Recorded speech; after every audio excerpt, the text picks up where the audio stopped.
Dear students, we have been discussing about Mughal period. In the earlier class, I had tried to explain it to you how Akbar was successful in conquering the entire of northern India. And after conquering northern India, his attention was driven towards the Deccan and the northwestern frontier provinces. And when we're trying to understand expansionist policy of Akbar, we can divide the expansionist policy of Akbar into four categories. One, the northwestern frontier provinces policy. The second one, the Deccan policy. The third one, the Rajput policy. And then the fourth one, the Hindu policy. So these are the four important areas of understanding which we should have to understand the way or the method in which Akbar tried to integrate or bring about a political unification of the entire of the Indian subcontinent. This has been a significant change in the medieval Indian history. The reason is because of the fact that none of the rulers in medieval India have been successful after the Guptas in bringing about a political unification from the borders of almost Iran down to the borders of Polygars. So this has been the greatest contribution of Akbar to the medieval Indian unification, political unification. Why he stands out to be important, as I had mentioned in my earlier classes also, is basically because of the fact that he not only expanded the empire, but he defended the empire with a well-knit administrative setup. He also contributed for a revenue policy. He also contributed for an agrarian reforms. So on the whole, overall, we can say that he was one of the greatest rulers. So now taking the important areas of political conquest in the northern western frontier provinces, we can say that the first step was in the year 1585 when brother Mirza Hakim, the ruler of Kabul, died, and Kabul was annexed by the Mughal Empire. After that, Raja Man Singh was sent there as a governor.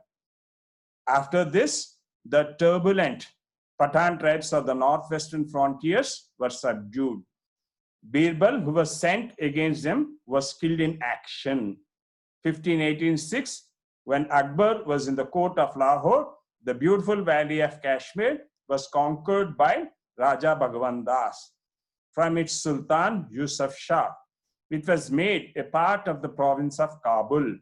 In the year 1591 and in the year 1592, Orissa, and in the year 1595, Sindh, Baluchistan, and Kandar were annexed to Akbar's empire. If you just see, what is the importance of the Northwestern Frontier Provinces policy? The Northwestern Frontier Provinces policy is basically important because in the Northwestern frontiers, there were not only strong, powerful kingdom, and most of the invasions that had taken place on the Indian subcontinent have been from the Northwestern Frontier Provinces through the Khyber Pass. So any expansionist belonging to any dynasty had to adopt a systematic Northwestern Frontier Provinces policy. Otherwise, there were two problems. One was the tribes, the tribals who were there in the Northwestern Frontier Provinces would time and attack during the harvest season, basically, the Indo-Gangetic plains. This was one kind of a menace which India had to continuously face from the Mongols. Similarly, there were other Pathan and other tribes which were attacking the Indian subcontinent time and again. Apart from this, the existence of powerful kingdoms in the north always were a potential threat for the survival of the independent kingdom in the Indian context. So, taking all these factors into consideration, Akbar felt that it was important that the empire followed a systematic Northwestern Frontier Provinces policy, by the help of which any kind of an external threat that was coming from Central Asia can be thwarted off effectively. At the same time, all the tribes that were prevailing in the Himalayan and Hindu Kush regions can be prevented from attacking the Indian subcontinent and bringing about a kind of instability in the political conditions of the Hindustan Empire or the Mughal Empire. So this was one of the motivating factors for which the Northwestern Frontier Provinces policy of Akbar becomes important. Now, I have a slide of Akbar presiding in the court, and that indicates the kind of royalty that he used to maintain and the dignity that he used to maintain when he was presiding over in the courts. The second policy that I would like to take up, and now I have a map showing you the regional independent kingdoms in South India. You can see that you had Gondwana, you had Golconda, you had Ahmednagar, you had Bijapur, you had the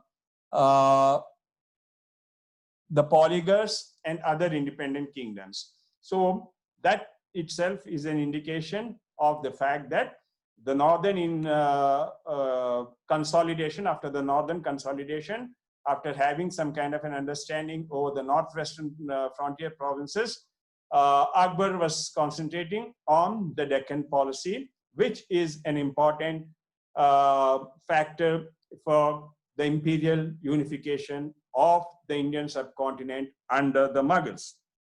Akbar was a torchbearer for all the three policies, or rather we can say all the four policies: the Northwestern Frontier Provinces policy, the Rajput policy, the Hindu policy, and the Deccan policy. So now trying to get an idea of the Deccan policy, after reducing northern and central India, Akbar turned his attention to the south.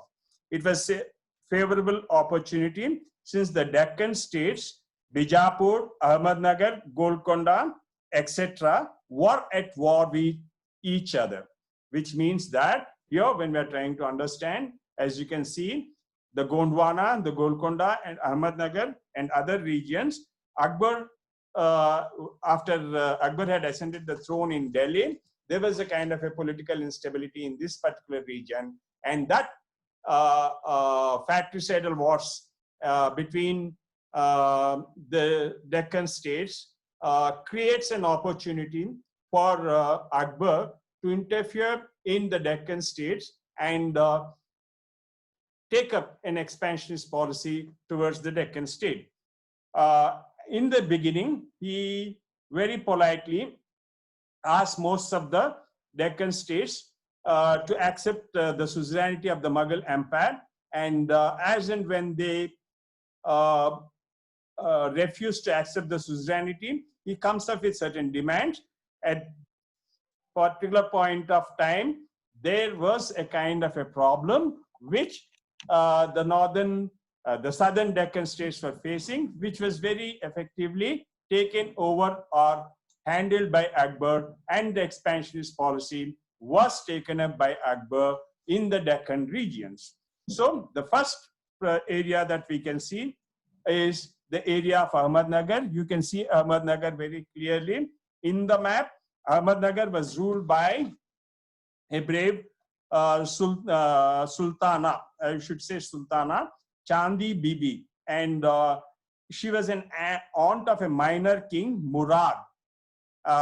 She was an aunt of a minor king, and Murad was sent by Akbar to lay a siege of Ahmednagar. So this was the beginning, but as Chandi Bibi defended the city gallantly, Murad achieved no success. At last, peace was made with Ahmednagar, and Chand Bibi agreed to cede Berar in 1595, later became the court introduced. So this was the way in which Ahmednagar was subdued, and Chand Bibi again got involved in a conflict with her own officers. After her death, Prince Dayal in 1600 occupied Ahmednagar, and it was finally annexed to the Mughal Empire. So this is a brief political history of Ahmednagar, where you have some kind of a conflict, internal conflict, the advantage of which was taken by the Mughal Empire, and as an expansionist policy, Ahmednagar, after a brief siege, falls to the Mughal Empire. After Ahmednagar, the next important region on which the Mughals concentrated, or Akbar concentrated, was the Khandesh region, which you can see in the map. In the year 1601, in 1600, Ahmednagar was brought under control. In the year 1601, you have Khandesh being conquered by Akbar. Akbar's operations in the Deccan ended with the capture of the strong fortress of Assoc in Khandesh. Assoc was a very important fort in the Khandesh, and if this fort fell to the Mughal Empire, then the toughest resistance that the Mughal Empire had to face to expand its empire in the Deccan region had almost come to an end. The fort, standing as it did on the route from northern India to the Deccan, was of great military importance. After a petty long siege of 1 year, the fort was taken away by bribing the Khandesh officials. This was the last conquest of Akbar. Akbar divided the conquest of Deccan into 3 provinces of Berar, Ahmednagar, and Khandesh, and appointed Prince Dayal as his viceroy. Akbar, after having completed the South Indian Company, the only kingdom which was not touched happens to be the kingdom of the Polygars. Now, we will have to take a look into the 4 in a consolidated way. We will take a look at the 4 important political policies of Akbar. As we have said, the first important policy was the Northwestern Frontier Provinces policy. This policy was basically to put an end to the tribals who were trying to invade the Indian subcontinent, and at the same time, the Yazdani dynasty, which was there in Central Asia, had to be countered. So basically, the Northwestern Frontier Provinces policy was a policy which was trying to, you can say, was a kind of a defense policy for the empire that was being built in the Indo-Gangetic plain, or the Hindustan region. Sorry. Similarly, the Deccan policy, which was also an important policy, when we just look at these 2 policies, the Northwestern Frontier Provinces policy and the Deccan policy, these 2 policies were expansionist policies. And these 2 policies indicate that basically Akbar was an imperialist at heart, and he believed in an extensive empire almost stretching from the borders of Iran down to the Polygar kingdom. So this indicates very clearly that Akbar had envisaged the idea of nation building. This is the region on which certain historians, a group of historians, try to defend that a political unification which is carried on through important political policies, that is the Northwestern Frontier Provinces policy and the Deccan policy. And after completing that political expansion, when he was able to divide the entire empire into subas and come up with an administrative network and an efficient administrative network, which also contributed on the development of infrastructure. So all these factors, it also led to urbanization. We have a brilliant exposition about the economic condition or the growth of capitalism under Mughals by Bipin Chandra in one of his books. So you can see that the political policies defended the administrative policies, defended the economic policies, defended a kind of an infrastructural development. So the political integrity was protected. So you find a kind of an overall development. See, when you just try to take the times of Jahangir and Shah Jahan, we call it as a kind of a period which you compare it with the Guptas and say that it was a golden age.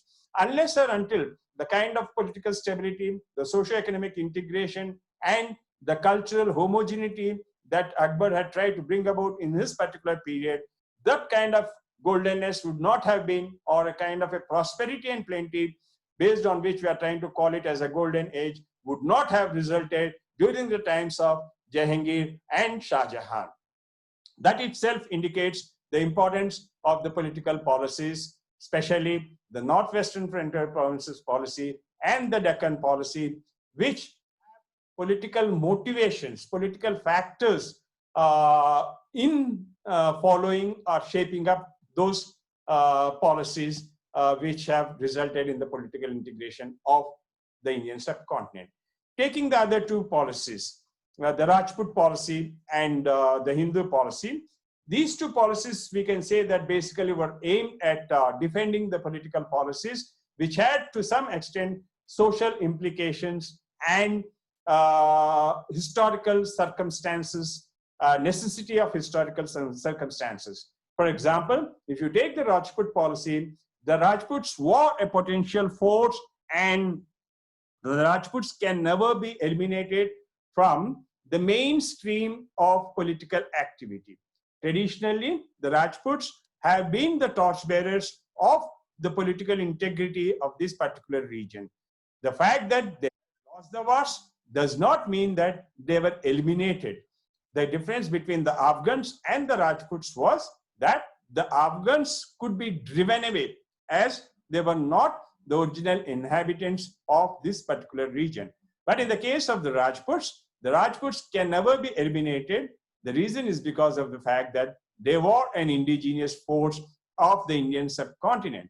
As an indigenous force of the Indian subcontinent, they had a perfect understanding of not only the geography, but also about the revenue and administrative aspects and the land and its developments. So very wisely, Akbar, after following his political policies scrupulously, had concentrated on the Rajput policy, which also has political implication. The Rajput policy merely does not state that it was a case where he was trying to build up matrimonial alliance with the Rajputs, but it was a deliberate policy and was based on the principle of enlightened self-interest, recognition of merit, just and fair play. So any of the Rajputs who were, had some kind of a merit in any of the services like the revenue or the defense or the finance, they were integrated, they were incorporated into the Mughal services. Because of their merit, they could have a positive and contributory role that they could play for the cause of the Mughal dynasty. So this was a very important factor. Similarly, when you take the Hindu policy is also, different kinds of books have given different interpretations on this, but the Hindu policy, in my opinion, and for your understanding, was also basically a policy which had some kind of political implications in it, so that the Hindu population will not act as a kind of a divisive force. See, when you're trying to look into the history of the feudal history, if the forces which have political ambitions are not integrated into the state services, then there was a possibility of these regional forces to have political ambitions. And in the medieval time, as there was a kind of a religious variation between the ruled and the people who were ruling, it was very important for the rulers to follow a policy of appeasement towards the Hindus, because the Hindus were in majority, and as during the time of Delhi Sultanate, Alauddin Khilji had made an observation that they were Qarz Guzars. A major part of the revenue was coming from them. So taking this particular factor into consideration, it would have been very unwise if a kind of a systematic policy towards the Hindu, where merit is recognized, where religious freedom is not given, where people are not respected in terms of merit, in terms of other aspects, then it would have been very difficult for the development of the Mughal state. So when we just take the four important four important policies into consideration, you find that two policies were had political implications, and the other two policies which had political implications had inherent social objectives in them. For example, how can we say this? We can say that by the fact that he had abolished the religious tax, that is the pilgrimage, and the jizya tax, which were taxes of discrimination. This itself very clearly indicates that he did not want to offend either the Rajputs on the political ground or the Hindu population on the social ground, wherein taxes or policies of discrimination become a practice of the state when it comes to administrative policies. So this kind of a matured understanding of the state, we say an idea of state. See, there are certain ideas which are embedded in the idea of a state.